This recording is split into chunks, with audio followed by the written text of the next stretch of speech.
Hello everyone, आपका एक बार फिर से अतुल सेंटर में स्वागत है। आज के इस वीडियो में मैं केमिस्ट्री में वन शॉट वीडियो क्लास 12 90% आएगा और इससे बाहर कहीं से नहीं क्वेश्चन पूछेगा। जो मैं आज क्वेश्चन का सॉल्यूशन साथ साथ में देने वाला हूं, इससे बाहर कोई भी क्वेश्चन नहीं आएगा। यदि अभी तक आपने कुछ पढ़ाई नहीं किए हैं तो प्लीज़ आप अपना कॉपी कलम लेकर बैठ जाइए। जो मैं बताने जा रहा हूँ इसको लिखिए, नोट डाउन कीजिए। और एक चीज़ मैं बता दूँ, most very most important question याद रखिएगा। वेरी मोस्ट इम्पॉर्टेंट क्वेश्चन है ये। तो अभी तक वीडियो को अगर लाइक नहीं किए तो प्लीज़ लाइक ज़रूर कर दीजिएगा। Very most important question with solution देने वाला हूँ और इससे बाहर कोई नहीं आएगा, कहीं से भी नहीं आएगा। और मैं बता दूँ, यदि ये वीडियो आप देखते हैं लास्ट तक तो 100% इसी प्रकार से हर एक सिलेबस का और हर एक लेसन का वीडियो लाऊंगा। तो प्लीज़ सपोर्ट कीजिए और चैनल को अभी तक सब्सक्राइब नहीं किया तो चैनल को सब्सक्राइब करके बेल आइकन प्रेस कर लीजिए, जिससे कि आने वाला हर एक वीडियो का नोटिफिकेशन सबसे पहले आप तक पहुँचे। चलिए स्टार्ट करते हैं। देखिए इसमें क्या क्या मैं बताने वाला हूँ। पहली बात तो क्लास 12 जो केमिस्ट्री का है, इसमें मोस्ट इंपॉर्टेंट क्वेश्चन सिर्फ रहेगा। वैसे ये लेसन अगर मैं बताऊं तो 1.5 घंटे लग जाएंगे, लेकिन मैं कम से कम समय में पूरा करने का निर्णय लिया हूं, पूरा करूंगा भी, ये बात याद रखना। और एक बात, सिर्फ वेरी मोस्ट इंपॉर्टेंट क्वेश्चन है तो ऐसा मत कहिएगा कि भैया वो क्वेश्चन आप भूल गए। ठीक है, क्वेश्चन मुझे सब याद है, लेकिन इसमें सिर्फ मोस्ट इंपॉर्टेंट। एक बात और याद रखिए कि इसमें जो ज़्यादा इम्पॉर्टेंट या कम इम्पॉर्टेंट है अगर, तो आगे पीछे करके मैं बताऊंगा, जिससे कि आपको समझ में आए। जिसे जो आपको बोरिंग लगेगा उसको मैं स्टार्टिंग बता दूंगा और जो आसान लगेगा उसको मैं लास्ट में बताऊंगा, क्योंकि आपको याद करने में, पढ़ने में आसानी होगा। क्योंकि आप सबको पता है कि मैं हर एक चीज़, हर एक सिलेबस को बहुत ही अच्छी तरीके से समझाने का प्रयास करता हूं और आपको समझ में भी आता है, रिस्पॉन्स बहुत अच्छा आता है। चलिए आज का वीडियो है, सबसे पहले मैं 3 FCC, BCC और देखिए पहला SCC, दूसरा BCC और तीसरा FCC। एक बार क्वेश्चन लिख लीजिए। BCC इसको बहुत लोग का नहीं आता, लेकिन मैं आज मैं बता दूं, पहले SCC बता दूंगा ना। SCC, BCC, तीसरा है FCC की संकुलन दक्षता। मैं गारंटी लेता हूं अगर ये वीडियो आप देखते हैं, ये तीनों तो 100% एकदम रट ले जाओगे। इतना आसान होता है, इतना आसान है ना, मैं बता नहीं सकता, इतना आसान है। अब पहला हेडिंग डालिए SCC की संकुलन दक्षता। SCC की संकुलन दक्षता। SCC की संकुलन दक्षता कैसे निकालेंगे, ध्यान समझिएगा। एक फॉर्मूला होता है, उसी से सभी निकलेंगे, चाहे SCC हो, चाहे BCC, चाहे FCC। तो लिखिए, संकुलन दक्षता का एक फॉर्मूला होता है, संकुलन दक्षता। चाहे संकुलन दक्षता आप कह सकते हैं, चाहे आप क्षमता कह सकते हैं। ठीक है, इसका एक ही फार्मूला होता है, परमाणु का आयतन, परमाणु का आयतन बटे घन का आयतन, घन का आयतन। समझ में आ गया ना क्या होता है? थोड़ा मैं जूम इन कर दूं।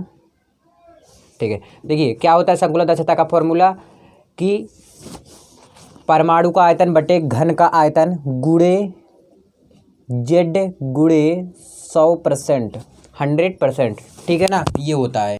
ठीक है ना, ये सब में लागू होगा कि संकुलन दक्षता का क्या फॉर्मूला होता है, परमाणु का आयतन बटे घन का आयतन गुणे Z गुणे 100%। ये सभी में लगेगा। देखिए इसमें 2 चीज़ आप याद कर लीजिए, और इसमें Z का मान SCC में याद रखिएगा, SCC में Z का मान हम 1 रखेंगे। क्या रखेंगे? 1 rखेंगे। ये बात याद रखना, Z का मान क्या रखेंगे? 1 रखेंगे। और R बराबर होता है A/2। अब ये कैसे होता है, अगर ये भी मैं बताऊँगा तो आपको 5 मिनट लग जाएगा, इसलिए मैं, आप याद कर लीजिए इतना ना। और यहाँ से A का वैल्यू मैं निकालूंगा, इसका बटे 1, तो A बराबर क्या आपका आ गया? 2R आ गया। क्या आ गया? A बराबर 2R आ गया। ठीक है, ये याद हो गया आपका, याद कर लो। SCC में Z का मान 1 रखते हैं, BCC में 2 रखते हैं, मैं बताऊंगा भैया आगे क्या क्या रखते हैं ना। तो A का मान क्या रखते हैं? 2R रखते हैं। ये 2 चीज़ याद कर लो, Z का मान इतना रखते हैं, A का मान इतना रखते हैं। ठीक है, याद हो जाएगा, बहुत आसान यार। अब देखिए कैसे होता है। देखिए संकुलन दक्षता को हम जो है N से भी प्रदर्शित करते हैं। तो N बराबर हम लिख सकते हैं, N बराबर परमाणु का आयतन। परमाणु क्या होता है? जैसे गोला, गोला क्या है? परमाणु हुआ ना, तो गोले का आयतन, गोले का आयतन का फॉर्मूला क्या होता है? लिख लो, 4/3 पाई R क्यू होता है। क्या होता है गोले का आयतन, जैसे परमाणु परमाणु भाई गोला हुआ ना, तो गोले का आयतन क्या होता है 4/3 पाई आर क्यू, और गुणे जेड है, गुणे जेड, जेड का वैल्यू इसमें क्या रखना है 1 रखना है, ठीक है। गुणे 100% है तो 100% हम लिख लेते हैं, बटे देखिए घन का आयतन, घन क्या होता है, घन का आयतन ए क्यू, घन का आयतन क्या होता है ए क्यू होता है ना, ठीक है। इसको लिख देना, ये चीज़ आपको आना चाहिए। सिर्फ यहाँ पर क्या किया हूँ, जेड की जगह पर 1 रखा हूँ, अब ए की जगह पर यहाँ पर 2r रख देंगे हम, आगे देखेंगे तो लिखिए n बराबर 4/3 पाई आर क्यू गुणे 100%। क्यों, 1 का गुणा करा दीजिए, इसी में हो जाएगा ना।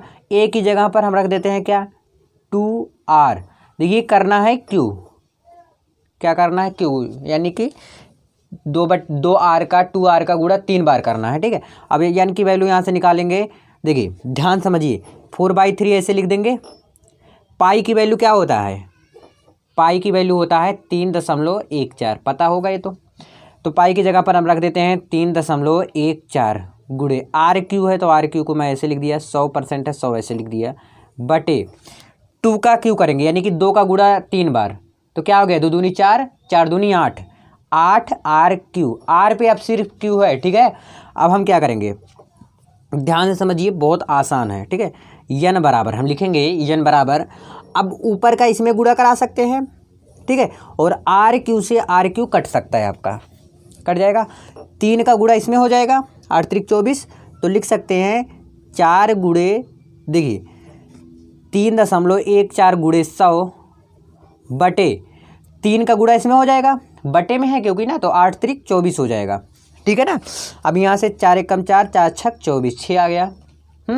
अब देखिए यहाँ पर दशमलव है, यहाँ पर 2 जीरो है, तो यहाँ से 2 जीरो जब हटाएंगे तो यहाँ से दशमलव हट जाएगा, तो हमारे पास क्या बचेगा 314 314/6 बटे 6। अब इसको काटेंगे, 2 एकम 2, ठीक, 2 पंचे 10 और 2 सते 14, नहीं तो यार सॉरी गलत कर रहा हूँ मैं, तो 2 से काट रहा हूँ ना, अभी मैं डायरेक्ट 6 से भी काट सकता हूँ, 6 पंचे 30, डायरेक्ट मैं 6 से काट दे रहा हूँ ना, 6 पंचे 30, यहाँ पर बचा 14, तो 6 दूनी 12, ये 2 है ना 12, फिर यहाँ पर दशमलव 6 त्रिक 18, कितना आ गया आपका 52.3% आ गया।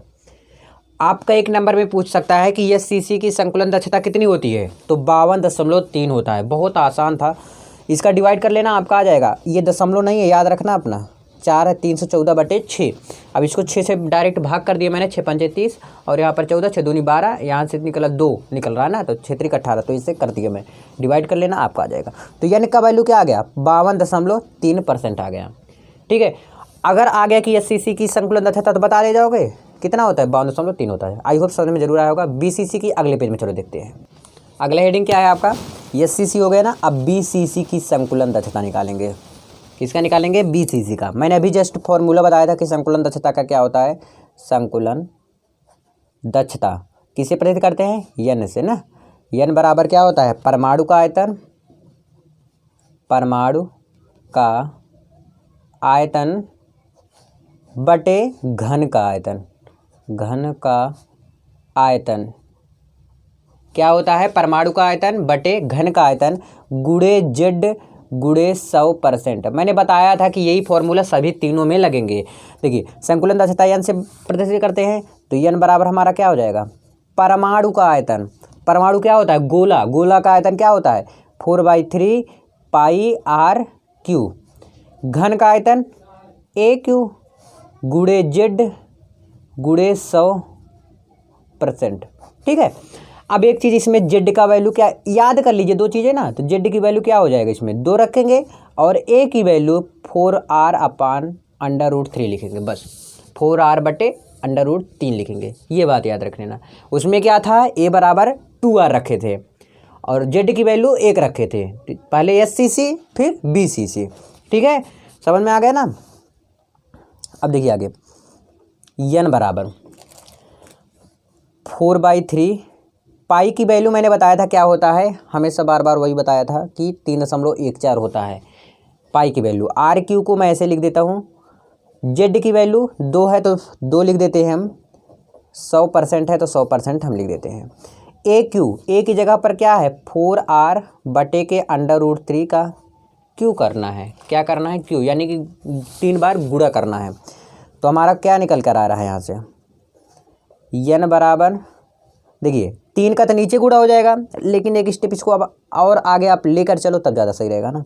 4/3 गुणे 3.14, देखिए 3.14 गुणे 2 है, इसका मैं डायरेक्ट गुणा करा सकता हूँ या तो इसमें भी कर सकता हूँ। क्लियर है ना बात? देखिए जेड की वैल्यू यहाँ पर मैंने कितना रखा, 2 रखा है, ठीक है। अब 2 से चाहे तो इसमें हम गुणा भी करा सकते हैं, तो मैं डायरेक्ट यहाँ पर 4 दूनी 8 लिख देता हूँ, कोई दिक्कत नहीं ना। अब यहाँ पर है 3.14 गुणे RQ गुणे 100% बटे, देखिए 4 का क्यू करेंगे तो 4 चौक 16 चौके 64, 64 RQ बटे √3 का गुणा 3 बार करेंगे, क्या हो जाएगा 3√3 हो जाएगा, ठीक है। ये तो पता ही होगा। अब देखिए RQ से RQ कट गया आपका, और ये इसमें गुणा हो जाएगा ऊपर जाके, तो हमारा क्या हो जाएगा, और 3 नीचे आ जाके गुणा हो जाएगा।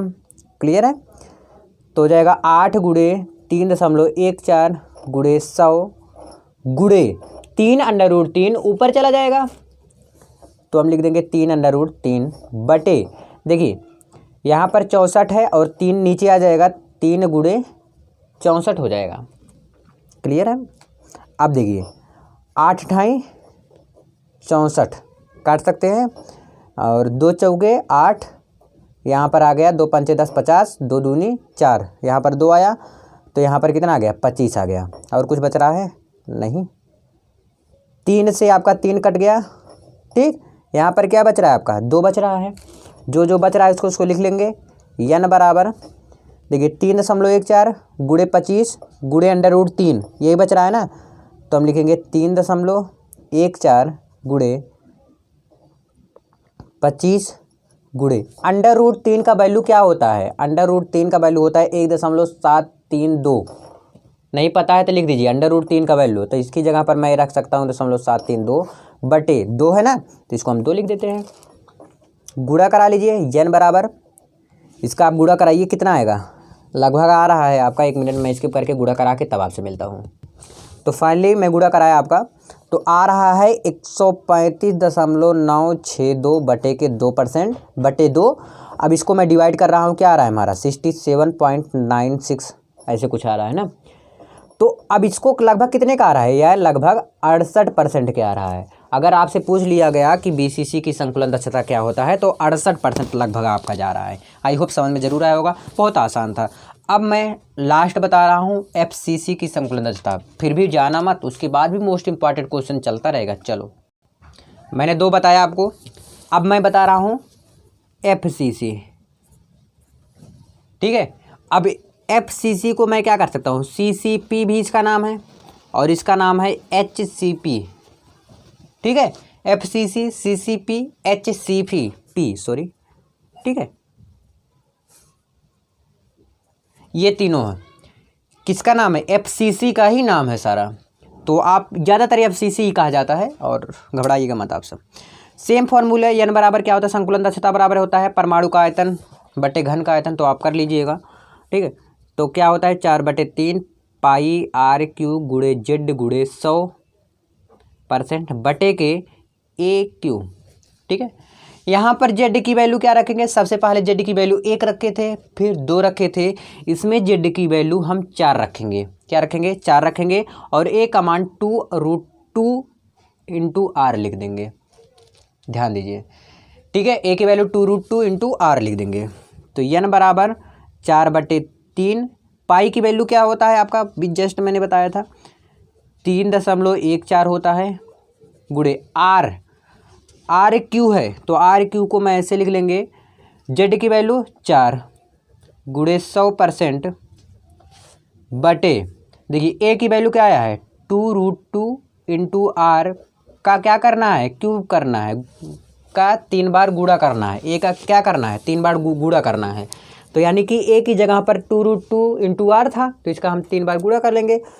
n है, याद रखना चाहिए, चमत बना देना, ठीक है। अब देखिए RQ से RQ तो आपका चला जाएगा आराम से, ठीक है। तो आप इसको एक स्टेप और बढ़ा के लिख सकते हो, या तो चलो एक स्टेप और बढ़ा देते हैं ना, 4/3 है, तो इसको मैं ऐसे लिख देता हूँ, गुणे 3.14 गुणे RQ, ठीक है, RQ गुणे 4 गुणे 100% बटे, देखिए इसका हम करेंगे तो 2 दूनी 4 और 4 दूनी 8, 8 आ गया, और इसमें से 2 निकलेगा तो 8 दूनी 16, 16√2 गुणे RQ आ जाएगा। कर लीजिएगा, आएगा यही। अब RQ से RQ गया, क्या बचा आपके पास, n बराबर 4/3, 3 तो नीचे आ जाएगा आपका, सिंपल सी बात है। और इसको मैं काट भी सकता हूँ, 4 एकम 4, 4 चौक 16, कितना आया, 4 आया यहाँ से, ठीक है। और 4 से कुछ और कट रहा है, देखिए 4 से आपका यही कट गया, तो क्या क्या बच रहा है, 3.14 गुणे 100% बटे, ध्यान समझिएगा, बटे, अब 3 तो नीचे आ जाएगा, लिख दो 3√2 आ गया। और √2 का मान जो होता है वह होता है 1.41 होता है। क्या होता है, √2 का मान 1.41 होता है, ठीक है। तो n बराबर 3.14 गुणे 100% बटे, देखिए 3, √2 का मान 1.4 तो 1 है, क्लियर, लिख दो। देखिए यहाँ से मैं ऐसे भी कर सकता हूँ, ये 100 है, यहाँ दशमलव से 2 अंक इधर जाएगा तो 100 हट जाएगा, तो क्या बचेगा आपके पास, 314 बटेगे 3 से, इसको गुणा करा लीजिए, 3 एकम 3, 3 चौके 12, 3 एकम 3 एक 4, तो कितना आ गया, 4.23। इसका डिवाइड करेंगे, लगभग आ रहा है क्या, 74% आ रहा है। कर लीजिएगा आप सब, आई होप समझ में ज़रूर आया होगा। अब देखिए, जो भी आपको समझ में ना आया हो तो आप कमेंट करके ज़रूर पूछिएगा, ठीक है ना। अब मैं अगला क्वेश्चन, जाइए मत, बिल्कुल भी मत जाइए, अभी अगला क्वेश्चन मोस्ट इंपॉर्टेंट क्वेश्चन की तरफ बढ़ रहा हूँ, चलो देखते हैं। देखिए अब 2 मोस्ट इंपॉर्टेंट क्वेश्चन बता रहा हूँ, है तो मोस्ट ही इंपॉर्टेंट, बट पूछता का मैं थोड़ा, आप कहोगे भाई जी तब कैसा मोस्ट इंपॉर्टेंट क्वेश्चन, ठीक है पढ़ लो, मज़ा आएगा पढ़ने में ना, इंपॉर्टेंट है, पूछा है कभी कभी पूछा है, ज़्यादा नहीं पूछा है, तो मैं बोला था ना आपसे, मोस्ट इंपॉर्टेंट और वेरी वेरी मोस्ट इंपॉर्टेंट दोनों कराऊंगा, कोई क्वेश्चन छूटने वाला नहीं है। सिर्फ जो पूछा नहीं गया उसमें लपेट दिए हैं फालतू के, तो उसको नहीं बताऊंगा, ठीक है। चलो हेडिंग डालो, चतुष्फलकीय रिक्ति, चतुष्फलकीय रिक्ति, और एक होता है अष्टफलकीय रिक्ति, दोनों को बताऊंगा। चतुष्फलकीय क्या होता है, यह 3 गोल से परस्पर मिलकर, जैसे चतुष्फलकीय को मैं अगर बताऊं, जैसे ये 3 गोला है,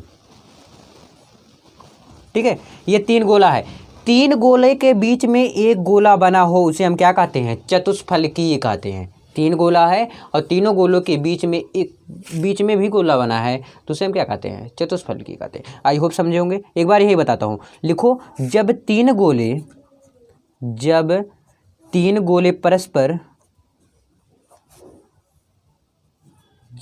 गोले परस्पर सटा कर रखे हो, यानी कि आपस में बढ़िया से रखे हो, सटा कर रखे हो, तो उनके ऊपर, देखिए इनके ऊपर एक गोला रख दिया ना, इनके ऊपर कोई चौथा गोला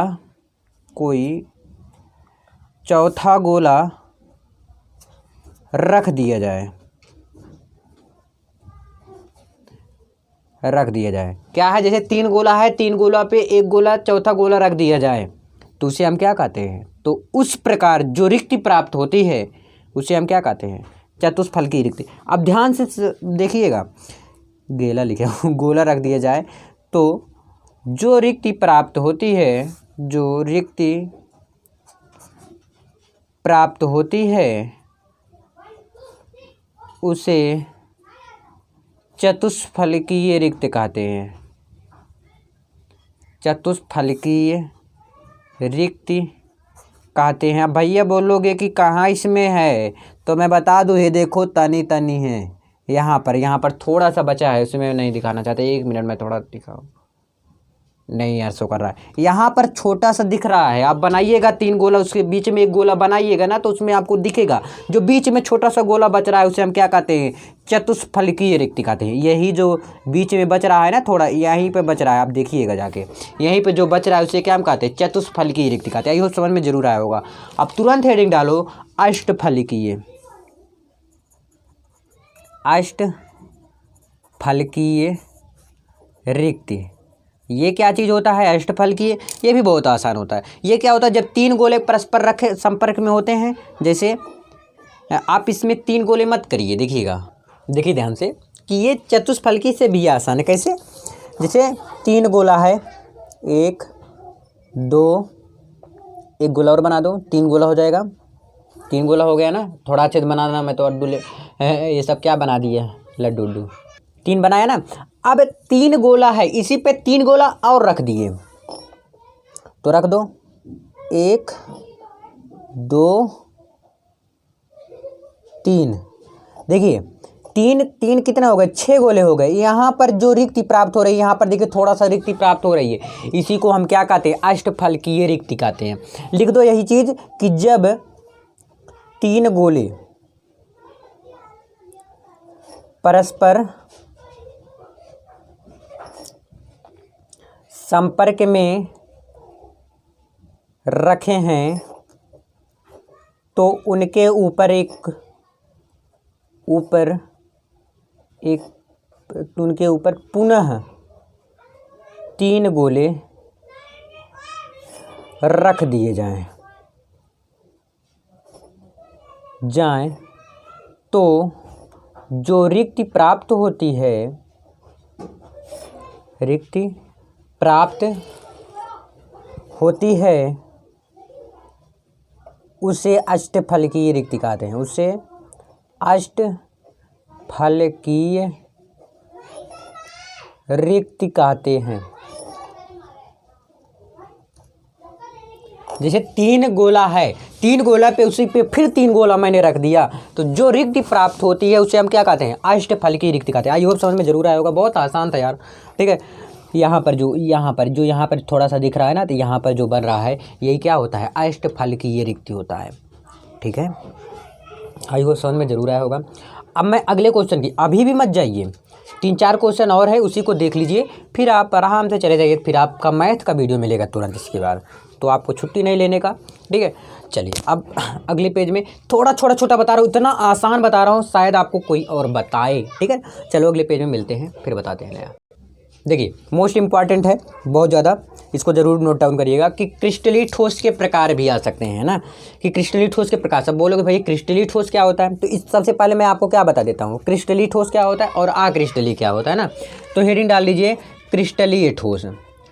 क्रिस्टलीय ठोस ये क्या होता है, क्रिस्टलीय ठोस ऐसे ठोस है जिनके कण एक निश्चित व्यवस्था से जुड़े होते हैं। जैसे एक, ये तो एग्जाम्पल कोई नहीं बताएगा, ईटा है ना, ईटे को क्या करते हैं, एक निश्चित व्यवस्था में आकार उसका ढांचा बना रहता है कि वो इतना ही बड़ा सभी ईंटें होंगे। अब पक उग जाता है, भले टेढ़ मेढ़ हो जाता है, लेकिन स्टार्टिंग में क्या होता है, सभी ईंटें बराबर होते हैं। क्यों? क्योंकि उसका एक ही नपन होता है, जो जिससे नापते हैं, बनाते हैं, जिससे उसका एक ही रहता है, उसी साइज के सभी बने रहते हैं, है ना। तो क्रिस्टलीय ठोस वही भी कह रहा है। जैसे ब्रोमीन हो गया, ये क्या है, ऐसे ठोस जिनके कण एक निश्चित व्यवस्था में जुड़े होते हैं। ऐसे लिख दो, ऐसे ठोस जिनके कण एक निश्चित व्यवस्था में जुड़े होते हैं। इतनी आसान भाषा में बताया, जुड़े होते हैं, उसे क्या कहते हैं, उसे क्रिस्टलीय ठोस कहते हैं। उसे क्रिस्टलीय ठोस कहते हैं, क्रिस्टलीय ठोस कहते हैं। ठीक है ना। जैसे ब्रोमीन हो गया, एक एग्जाम्पल देखिए, एग्जाम्पल के तौर में क्या हो गया, ब्रोमीन हो गया, यमी हो गया। ठीक है, यमी, ठीक है। अब क्रिस्टलीय ठोस हो गया, अब इसके गुण मत लिखिए, क्यों लिख लीजिए। अच्छा, क्रिस्टलीय ठोस के जो गुण होते हैं, ये क्या होता है, ताप पर पिघल जाते हैं, इसको ज़्यादा ताप दिया जाता है ना, पिघल जाते हैं। अब अक्रिस्टलीय ठोस बिल्कुल एकदम उल्टा है। ठीक है, अब लिख लो अक्रिस्टलीय ठोस। अक्रिस्टलीय ठोस जैसे आपका लोहा हो गया, अब उसको गर्म करते हैं, क्या होता है, लोहा को मैं गर्म करके पीट सकता हूँ, इधर उधर सेट कर सकता हूँ, है ना, वैसे नहीं कर सकता। तो हेडिंग दूसरा डालिए, अक्रिस्टलीय, अक्रिस्टलीय। ठीक है, अक्रिस्टलीय, कहीं कहीं इस तरह रहता है ना ठोस। अक्रिस्टलीय ठोस क्या होता है कि इसे ताप देने पर ये नर्म हो जाता है। जैसे लोहा हुआ, लोहे को गर्म करते हैं तो क्या हो जाता है, वो नरम हो जाता है, उसको चाहे जहाँ सेट कर दो। और कुछ ऐसी चीज़ है जैसे सपोज दैट मोमबत्ती को मैं सुलगाता हूँ या सॉरी जलाता हूँ, जब उसे क्या होता है, हुआ पिघल जाता है, एकदम ख़त्म हो जाता है, हरा जाता है, मिलता नहीं है। लेकिन अक्रिस्टलीय ठोस जो होता है, जैसे लोहा को क्या करते हैं हम, गर्म करते हैं, ताप देते हैं, गर्म करने पर क्या होता है भाई, वो पिघल जाता है। पिघल मतलब समझ रहे हो बात है ना, वो नरम हो जाता है और उसको हम कहीं भी सेट कर सकते हैं। तो लिख दो, इसे ताप देने पर ये नर्म हो जाता है। क्या हो जाता है, नर्म हो जाता है, ठीक है ना। बस ये लिख दो। और इसमें कड़ों की व्यवस्था निश्चित नहीं होती है, तो जब भाई ये नरम हो जाएंगे तो क्या होगा, इसको उधर उधर हम कहीं भी सेट कर सकते हैं। तो लिख दो, इसके कड़ों की व्यवस्था निश्चित नहीं होती है, निश्चित नहीं होती है। इसकी कड़ों की व्यवस्था क्या होता है, निश्चित नहीं होता बिल्कुल भी, ठीक है। अब देखिए ये क्लियर हुआ आपका ना। अब देखिए इसके आगे का जो हेडिंग रहेगा, इसके आगे का हेडिंग क्रिस्टलीय ठोस। अब इसके प्रकार आ जाते हैं कि आणविक ठोस, आयनिक ठोस, धात्विक ठोस, ये सब आ जाते हैं ना। तो एक एक के बारे में हम देखते हैं। सबसे पहले आणविक ठोस। आणविक ठोस क्या होता है, एकदम सिंपल भाषा में समझाऊंगा मैं। आणविक ठोस ऐसा ठोस होता है जो अणुओं से, देखिए इसमें साफ दिख रहा है कि आणविक, अणुओं से जो मिलकर बना होता है उसे क्या कहते हैं, हम आणविक ठोस कहते हैं, ठीक है। तो लिख दो, जो अणुओं से मिलकर बने होते हैं। मैं सिंपल भाषा में लिखवा रहा हूँ, जो अणुओं से मिलकर बने होते हैं उसे आणविक ठोस कहते हैं, उसे आणविक ठोस कहते हैं। यदि अभी तक आपने चैनल को सब्सक्राइब नहीं किया तो प्लीज़ जरूर सब्सक्राइब करिए। अगर पसंद आया हो तो लाइक जरूर करिएगा। अभी भी मत जाइएगा, रुक जाइए, क्यों जा रहे हो यार, ठीक है। जो अणुओं से मिलकर बने होते हैं क्या कहते हैं, उसे हम आणविक ठोस कहते हैं। देख लीजिए, इधर मैं लिख दिया हूँ आणविक, लेकिन आपको दिखा नहीं। एक मिनट में जूम इन कर दूँ थोड़ा,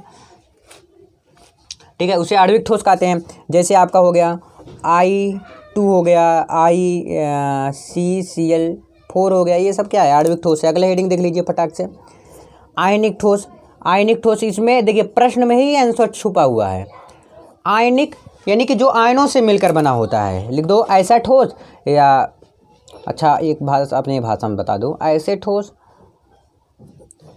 जो आयनों से मिलकर बना होता है, से मिलकर बना होता है, उसे आयनिक ठोस कहते हैं। लिख दो, ऐसे ठोस जो आयनों से मिलकर बना होता है। जैसे सोडियम क्लोराइड हो गया ना, NaCl, बहुत इंपॉर्टेंट है कि NaCl किसका एग्जाम्पल है, कौन से ठोस का, तो आप बता देना आयनिक ठोस का। अगली बार आया था ये, तो इसको हम करेंगे, तोड़ेंगे तो क्या हो जाएगा, Na प्लस देता है, Cl माइनस दे देता है, तो Na plus plus Cl minus में अलग हो जाता है, ये आयनिक ठोस हुआ, ठीक है। दो ठोस और बच रहे हैं, धात्विक ठोस और सहसंयोजक ठोस। तो आपको अपनी भाषा में बता दूं, आधे घंटे में आपको पूरा ख़त्म, सिंपल सी बात। और हाँ, अभी कहाँ, न्यूमेरिकल मैं अगले वीडियो में लाऊंगा, अगर आप कहेंगे तो, नहीं तो मैं नेक्स्ट लेसन लेकर आ जाऊंगा, ठीक है। तो धात्विक ठोस, इसको लिखिए। धात्विक ठोस क्या होता है, जो धातुओं से मिलकर बना होता है ना। मैं सिंपल भाषा में लिख रहा हूँ, आप समझ जाइएगा। जो धातुओं से मिलकर बना होता है, से मिलकर बना होता है, जो धातुओं से मिलकर बना होता है। जैसे कापर हो गया आपका, फेरस हो गया, ये सब क्या है, धात्विक ठोस हुआ। लास्ट है आज का, सहसंयोजक ठोस। सहसंयोजक ठोस, ये सहसंयोजक ठोस क्या होता है कि ऐसा ठोस जिसमें ठोस किसी दूसरे ठोस से एक निश्चित क्रम में जुड़े होते हैं।